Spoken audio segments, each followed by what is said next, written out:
The G.I. Joes have been hunted down, trapped, and now they're about to be mind controlled by the one group they should never be mind controlled by, the Cobra. Picking up exactly where we left off, this is G.I. Joe, issue 5. And boy, does it get crazy. We begin our story with Mercer, looking at Duke, his rival. Dookie, why do we keep meeting up like this, bruh? Duke said, boy, please don't talk to me. Just end this quickly. The Baroness was like, are you trying to get us killed?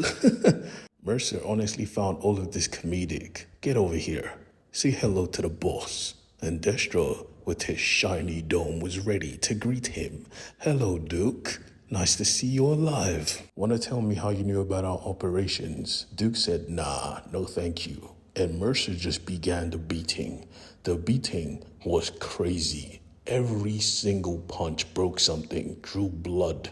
Mercer was brutal, and that is exactly why Destro loved him. He couldn't help but be impressed. That's the Duke I know. Alright, I know you're a tough man, but I know your weakness. He went straight to the Baroness, pulled on her hair, and said, I will hurt her and make you watch. If you don't tell me what I want, let's find her weakness together. I guess bro did not get the memo that the Baroness is even harder than Duke. Boy, get your fucking hands off me before I bite off your fingers.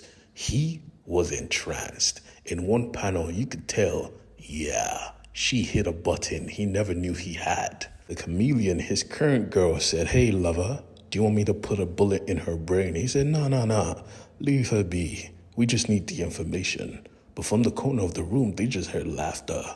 Duke was laughing. This brother just got his ass beat down limitlessly, and he was laughing.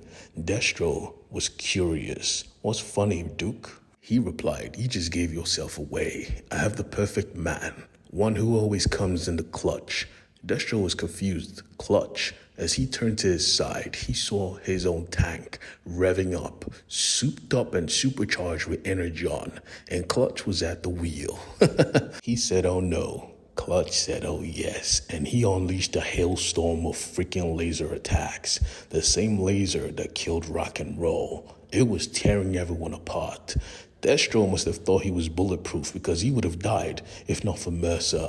This was death personified. The G.I. Joes were quick. They used this as a distraction to dip, while Clutch just went crazy, killing every single person he could get his laser on. While all this was taking place though, the Cobra commander was working on his experiment. He heard the explosion and all he could say is, that's the sound of failure. I knew I should never have left Destro. Now, I'm gonna need you to focus, Doctor, because we need this machine now more than ever. The Doctor was just entranced by energon, but there's a problem, sir. If my math is correct, everyone between a 5-meter wide radius should be under the control of Hydra.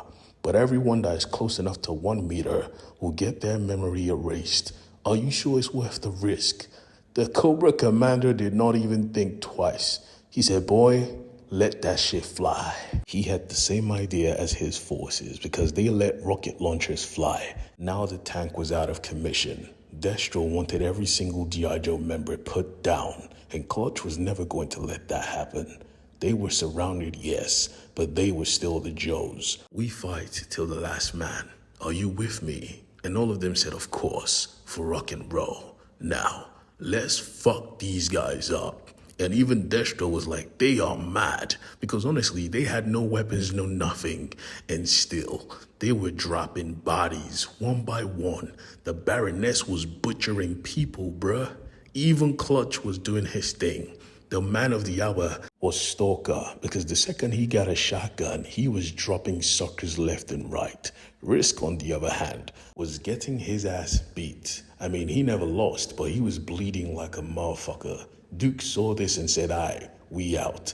Unleashing a grenade and fucking up the whole room. He took his people and all of them left. It was time to leave this place once and for all. Risk, of course, wanted to stay and fight, but Duke said, nah, son, we moving. The Baroness took the controls and they took off. But Destro could never take an L. We will never lose. This fight is not over. He got in his own chopper mobile and gave chase. Really? Bruh. You couldn't just take one L? I respect it, honestly. The one thing I don't respect is the fact that no G.I. Joe member noticed that Duke was not on that flight. Right now, he had other things to take care of because the machine was prepared.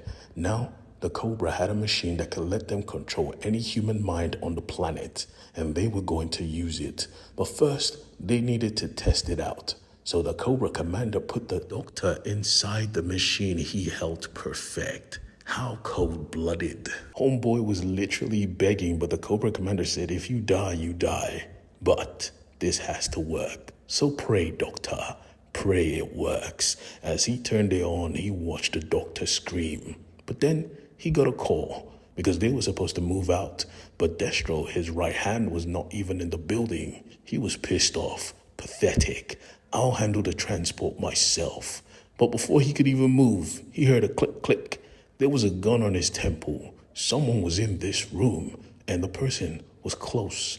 Who the fuck are you? That is the exact question Duke asked the Cobra commander. It's about to get crazy, boy.